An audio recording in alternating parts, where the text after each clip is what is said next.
To discuss the war in Gaza, I'm joined by the Palestinian ambassador to the UK, Husam Zomlot. Ambassador, thank you very much indeed for coming in. I do appreciate you taking the time, particularly at a time like this, to come to the studio. You were very active on Twitter from the moment that this hospital was hit.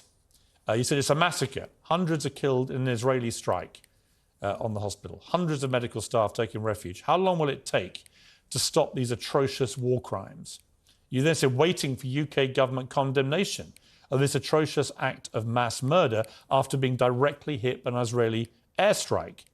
And you carried on when Keir Starmer said the scenes of hundreds killed at the hospital in Gaza are devastating, can't be justified, international law must be upheld, but didn't mention Israel. You said, why can't you condemn this?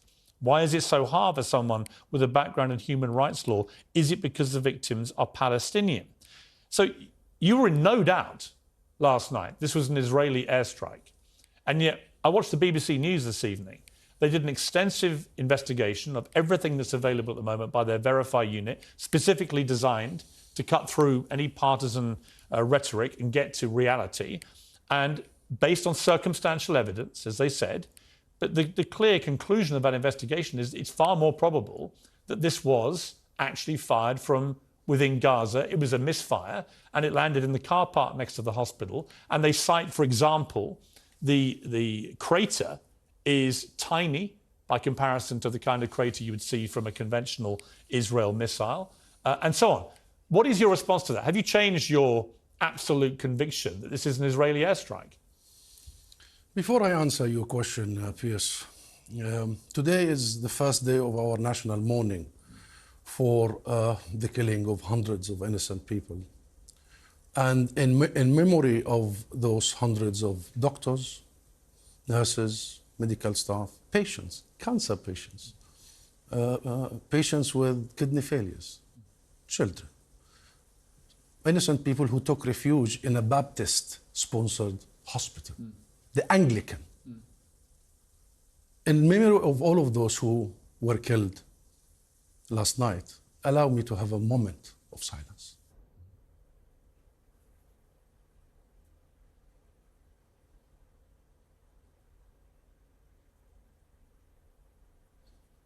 Now back to your question.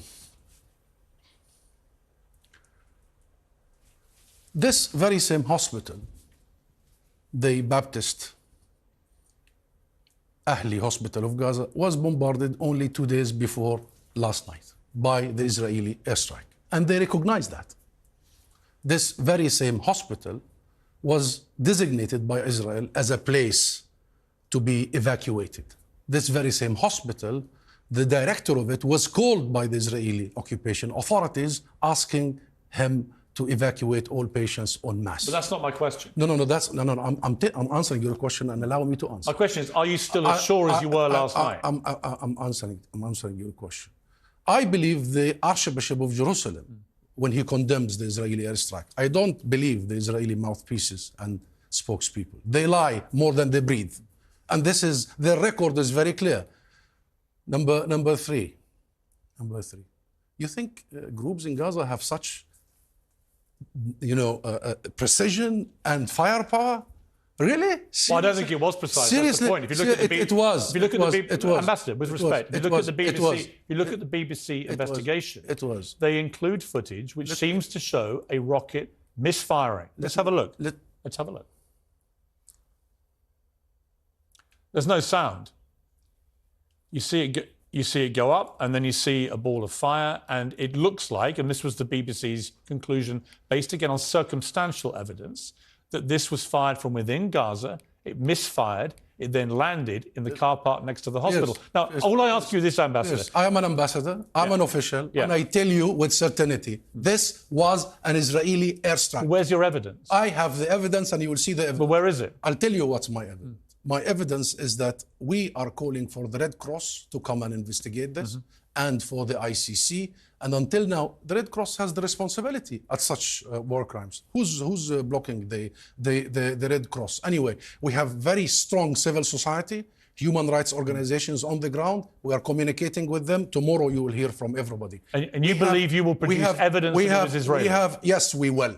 Yes, we will. Why would the American ambassador? The question, Pierce, let me ask you this. Don't ask me about the Americans. The Americans. Why would the President of the United States say that his own independent investigation by his own people, i.e., not the intelligence given to him by the Israelis, that has also established it came from within Gaza? Is that a serious question, Pierce? Really? You think the Americans are... You think he's lying, President Biden? Yes, he is lying.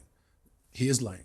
And he is part of... That's a big charge to make about well, the President of the United States. He has just lied before getting any evidence. There is no way... No, he's seen evidence. I don't know if he's seen evidence. Well, he said he had. He doesn't have personnel. If he has personnel, he must provide protection for our civilians. Then he is complicit in the crimes against... When you see that video, what do you think you're... Then Biden is... What do you think you're seeing, Ambassador? It's whitewashing and gaslighting, as we have been seeing over decades. What if you're wrong? And well, what if I am wrong? Bring me again here, okay? Okay. Bring me again here, and then we'll discuss it. Okay. No one has such firepower except the Israeli. But have you seen the crater? Have you seen the crater? Army, and you know what? No one even in the region has such firepower. Have you seen? Very sophisticated. Have you seen the crater? I have seen. I have.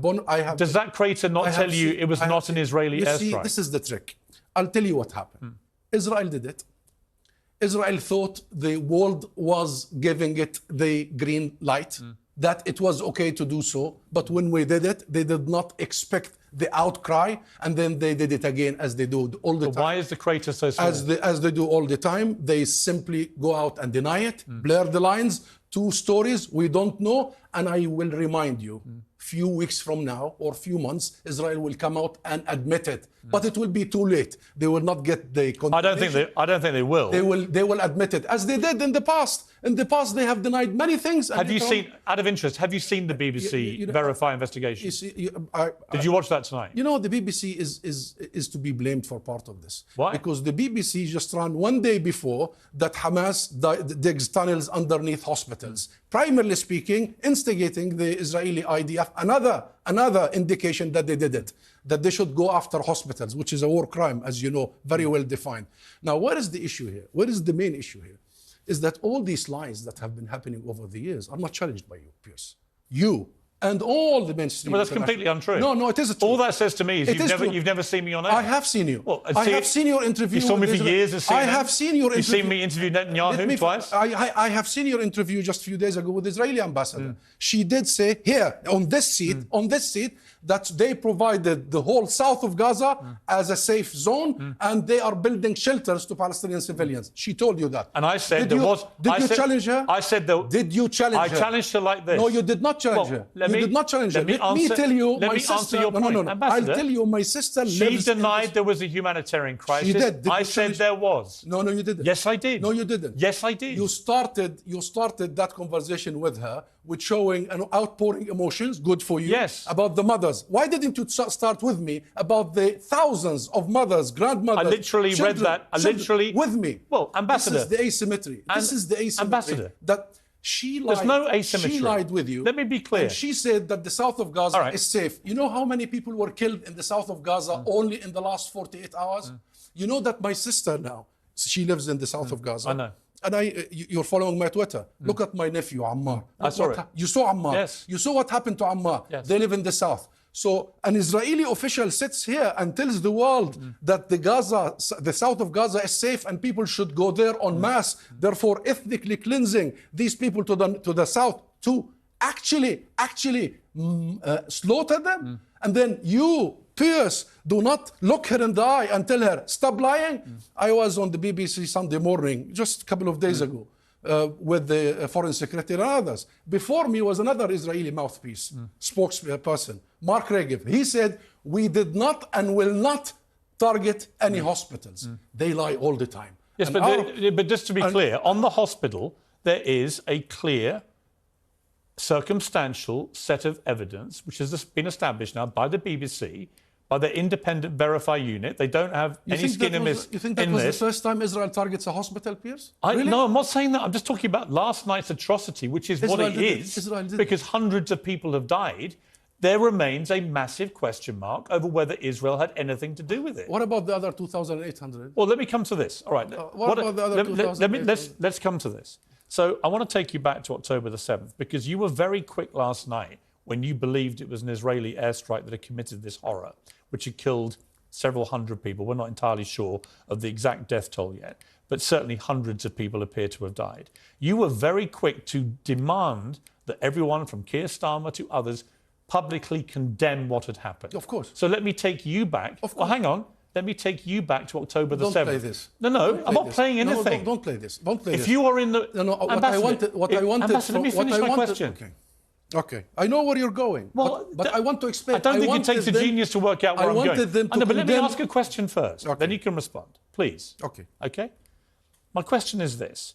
You're very, very keen to demand that political leaders, including Sir Keir Starmer here, publicly condemn an attack on a hospital which may not have been Israel, right? And you repeated that throughout your evening on Twitter, right? That's true. But what you are not prepared to do yourself as the ambassador to the UK, because I've checked your Twitter feed and you've not done this, and to my knowledge you've not done this in public, you're not prepared to condemn Hamas for the slaughter of 1,400 innocent people in Israel on October the 7th. So I give you the chance, given that you want others to condemn acts that kill people, even if they're not responsible, given that Hamas have brazenly admitted responsibility for what they did, are you prepared to condemn it? Piers, you know, this game and this narrative... It's not a game. It's a game, it's a game, it's a game. Why? I'll tell you why. Why should you demand condemnation of people dying, but not be prepared to condemn it yourself? Allow me to explain it to you and to your viewers why it is a game, and a very vicious, unfair, asymmetric game that has contributed to the oppression of my people for 100 years. Number one, you know our position. You know that Hamas is just a militant group that was created 20, 30 years ago. You think they're terrorists? You asked me this question? Okay.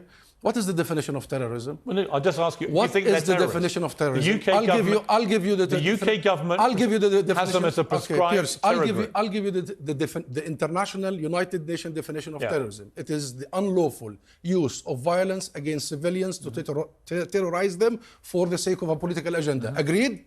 Agreed? Unlawful violence against civilians. Do you... And answer me, please. Well, no, I've asked you a question. Do you consider Israel to be Ambassador, with respect, I'm asking you a terrorist questions. state? Do you consider Israel to be a terrorist state? Ambassador, if you won't answer me, why should I answer you? Did we agree? Did we agree on the definition of terrorism? I've asked you, is Hamas a terror group? Israel has been targeting civilians in front of your eyes for 75 years. But why should I answer any of your questions if you won't answer mine? Deliberate targeting, and not just this round. 2014, you know all that happened. 2005. I'm very aware of the history. Okay, then you are I've been very critical of Israel over the years. Is Israel a terrorist state? I'm asking you the question. Is Israel a terrorist state? Ambassador. Well, this is the asymmetry. Ambassador. Answer me and I'll answer you about Hamas. No, it's not how this works. No, it is. It's my show. It is. And you're a guest on my show. It is. From now on, this is the way it works. Okay, but there has to be equity and Ambassador, symmetry. You are the ambassador to the United Kingdom. We are equal. I'll ask you a question. You are the ambassador. I am, proudly so. Proudly so. I'll ask you a question. And you've been here, I think, since 2018. Yes. You've been ambassador for 5 years, right? Yes, and I was in the US before. Right, and the UK government has Hamas identified as a prescribed terror group. Do you agree with that? That's the UK business. You don't agree? No. This is not about me agreeing or agreeing. I'd like the UK to designate the Kahanist in the Israeli government as a terrorist group. You may want other groups designated. As a terrorist group. I want to see But as the Palestinian ambassador, do you disagree with Hamas being prescribed as a terror group? Get my point. Please, get my point. I want to see equal treatment. And I will accept the equal rules. If these rules are applied on the Israelis, I would raise my hand and accept it. I will put my hand on my heart. Let me say this to you. Do you consider Israel to be a terrorist state? Let me say this to you. That's number one. Number two, I'll ask you, do you accept the UK? You asked me about the UK government. The UK designates Palestine as the occupied Palestinian territory, right? OPT. We are occupied. Do you accept that designation? Well, it's an interesting question about occupation, isn't it? That's your government. I think the Palestinians have lived in a very repressive... So it's not occupation? Well, it's a repression, right? What? They are living. You don't accept international. They are living as repressed people. So, I have for years. Oppressed by what? Well, they're oppressed by Israel effectively keeping people trapped in Gaza, right? And they have the ability, as they've shown in the last few days, to turn on and off water, to turn on and off food supply. I think all this is wrong. What about the West Bank? Ambassador, I think it's all wrong. But let me just ask. No. This is a major point. You're not interviewing me. Is it an occupation? Ambassador, you're not interviewing me. And what you're trying to do, if you don't mind me saying, you are distracting from my original question. It's a conversation. Respectfully, Ambassador. It's a conversation. I was interested that you last night were demanding that political leaders like Keir Starmer condemn a supposed attack by Israelis on a hospital, which now looks like it wasn't by Israelis. And I'm simply saying to you, You keep repeating if this, you want parroting this. How do Ambassador, you know? let me How do finish you my know? question. How do you know it's not by If you Israelis? want, I don't. How do you know? I don't. So don't say it. But nor do you. Oh, I know what I'm saying. I represent the situation. You do not know you it was an Israeli You airstrike. hold me accountable next time. You're neutral. Okay. You're neutral. I am neutral. I'm not neutral. Okay, I get that. So no. Okay. You are being biased. That is honest of you. You are taking the I'm Israeli not. side. No, I'm not. You are. I'm not saying... You are following the cue from Israel. No, I'm not. Okay. I'm saying the BBC Verify unit BBC? has said tonight, do you think they're impartial in this or not? They shouldn't. They won't even call Hamas terrorists. This is none of their business. This is the business of Karim Khan, the prosecutor. I'm going to ask you one more time, and you don't have to answer this question if you don't want to. It's entirely down to you. But given that last night you wanted people to condemn what happened last night, in your belief that it was an Israeli airstrike, and you were ferocious in demanding that repeatedly, will you now take the opportunity to condemn what Hamas did on October the 7th? I only ask you one more time.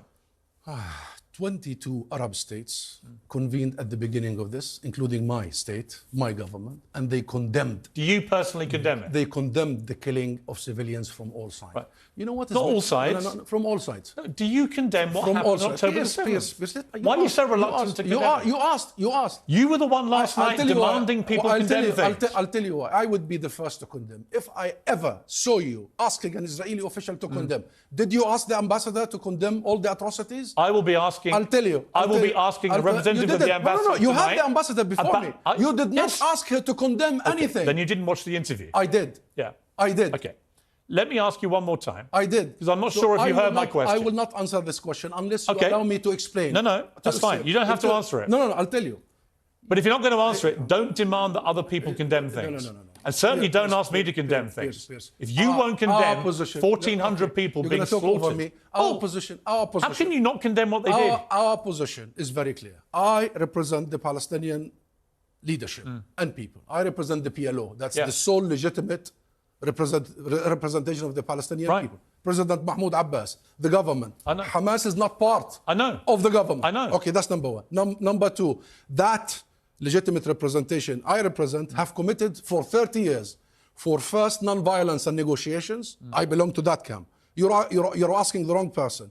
Committed to international resolutions and committed to the recognition of Israel. We recognize the state of Israel long before anyone else. And we still waiting for Israel's recognition of us. And guess what happened in this 30 years? Every political avenue was blocked. Every legal avenue like the ICJ and the ICC is blocked. Every hope for any Palestinian is blocked. You are talking to a person who religiously believes in non-violence. So please don't ask me that question. If you believe in non-violence, Ambassador, why are you reluctant? If you believe in non-violence, that's why I picked diplomacy. Why are you so reluctant That's why I wanted to become an ambassador, because I believe in the power. I believe in the power of diplomacy. I believe in the power of non-violence. Okay. I believe that we should always return and maintain the moral high ground. But that's why I am answering the way I'm answering. Okay, I understand. That's why I'm challenging you. Okay, because the moment I accept your question is the moment I accept we are the instigators of violence. We are the aggressors. And I asked you the question before. I actually didn't say that. No. I didn't say that to you. I understand you're not part of Hamas. No. Not me. Not me only. I understand the entire Palestinian people are the instigators of violence. I understand you're not. The question. I understand you're not Hamas. Let me explain, Piers, please. But I understand it. Cool down. The moment I accept this logic of condemnation, in the lack of Israeli officials being asked by you and everybody else to condemn, that moment I accept that my people are lesser of a people, that we are not equal, that we are a lesser of a, children of a God. And I don't believe that. Okay, no, I think. And I think Palestinian people are absolutely entitled to fairness and equality and human rights, many of the things they've been deprived of for decades. I would love to see peace in the Middle East, but nobody can show me how what Hamas did on October the 7th has done anything for the Palestinian people other than set everything back and make peace even more unlikely. The moment I see that equity, that balance, I'll be the first to use any word you want. But so long as there is this imbalance, this racism against Palestinians, this consideration of us of being, 1/5 But I'm not that? racist against Palestinian people. I think there are people who are racist. I think anti-Palestinianism is flourishing everywhere. I think we are seen as to be less of value than the Israeli lives. Let me ask you I'll tell you how. I'll tell you what. Ambassador. You brought me here. You're bringing everybody. This has been the focus of everyone. You have located your moral compass on the 7th of October. No. Did you locate your? No. Did you locate your moral all compass? All that says to me is. Did you locate your moral compass on the 200 people killed this year in the West Bank? I've covered. Did you bring me to discuss the many Palestinians who were killed only in the last few months? Ambassador, this is the that's Let me try and respond to you. Okay.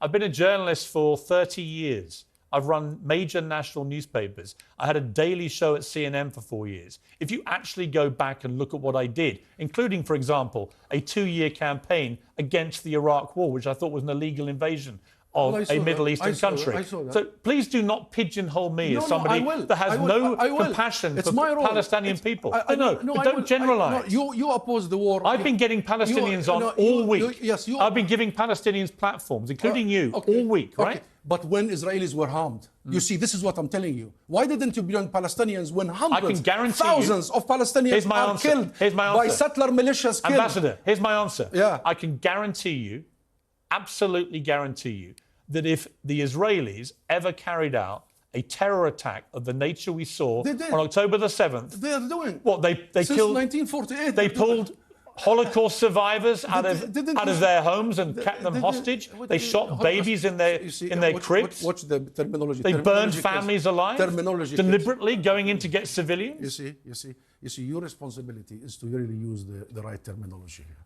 Why? This is indisputable. All of the words. All that happened. You are invoking many things here. You've just invoked terrorism. You are now invoking ISIS. You don't dispute it was a terror attack, surely. You are now invoking ISIS, and you spoke about... I haven't mentioned ISIS, but for the record... You did. Not with you, but for the record, with everybody. I do believe there's a parallel between what Hamas has done on October the 7th and ISIS. No. Okay, you see... You don't agree? The Israeli... Look, what happened on the 7th of October is not condoned. We reject wholeheartedly the targeting of civilians. Our culture, our upbringing, who we are as Palestinian Christian and Muslims, what happened is non-Palestinian. How is that? And we reject it. And we want to continue maintaining the moral grounds of our cause. Very right. Let me ask you this. Okay. Let me continue. Yeah. Let me continue. Okay. However, since the 7th of October, the first moment, Israel started preparing and putting together a huge campaign to delegitimize the Palestinian people, to link Hamas to ISIS, and then link Hamas to the Palestinian people, then link the Palestinian people to ISIS, then do the ethnic cleansing and the mass destruction and the mass murder you are following on your screen sets. Okay. That's exactly what happened. Then the international media, mainstream media, were literally following the cues. ISIS. You talked about Iraq all the time. ISIS is a group of criminals who gathered from all over, mercenaries who were there to kill and only to kill with no real agenda. You agree? Yes. You think Palestinians are that? No. Don't you think we have a political and legal case to make? But I think so why are we using these terms? Ambassador, we are using these terms to allow the Israeli war machine to kill en masse. Let me respond. That's why we're using. Let me respond. So everybody who uses these words is complicit. Ambassador, everyone, let me respond. Everyone. Let me respond. Okay, respond, please. I do not believe that most Palestinian people support what Hamas did on October the 7th. I do not believe you do. I do not believe the Palestinian Authority does. So do not think for a moment that I think you're all the same. Okay. I think Hamas is a terror group who committed an act of unspeakable depravity and terrorism, and they must be held accountable. The question is, what is an acceptable way to hold them accountable?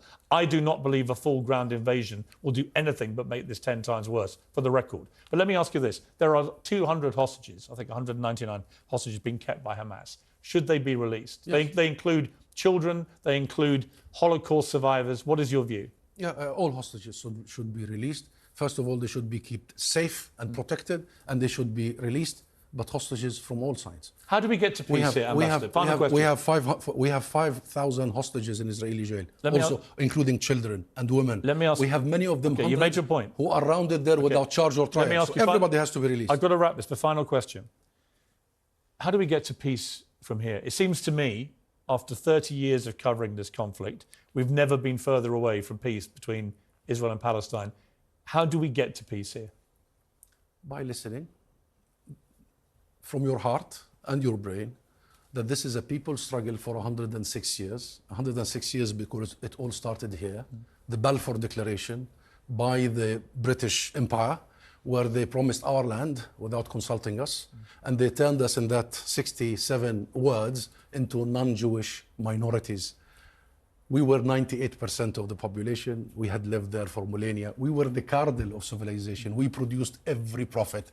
Palestine is the birthplace of Christianity. We were literally the hub of the region, the linkage between Europe, Asia, and Africa. And all of a sudden, we are only a non-Jewish minorities. And then Britain took over our land. And not only they denied our peoplehood, the nationhood in 1917, but they denied us during the mandate our statehood, because the contract with the League of Nations was Britain will come and take mandate of Palestine to prepare us and to recognize us as a state as Palestine. You know what happened in the Nakba and the mass expulsion, the Jewish militias at the time ethnically cleansed 2/3 of our nation, including including my own parents. So I know the history, and I have great sympathy, by the way, with what happened to Palestine. Since then, my people, 67 and the military occupation that we discussed, since then, this is a people's struggle for freedom, for justice, for equality. This is a people's cry to survive. How do we get to peace? By full application of international rules. We did not create the post-World War II two-state solution. Yes, of course, Israel has to end its occupation that began in 1967. Refugee rights must be respected in accordance with international law. Two neighborly countries can get together with neighborly relations, but the Palestinian people have the right to defend themselves, and a state. We don't have an army. A state has an army. A state will do so. So occupation is the root cause of all this discussion. I have to end it there. We've had half an hour. I appreciate you coming in. Thank you very much. I understand the passion. As you say, you're not an impartial person in this. I understand that. And I wish your family all the very best in Gaza. I mean that very sincerely. Thank you. I hope they're okay. Thank you. Thank you for coming in.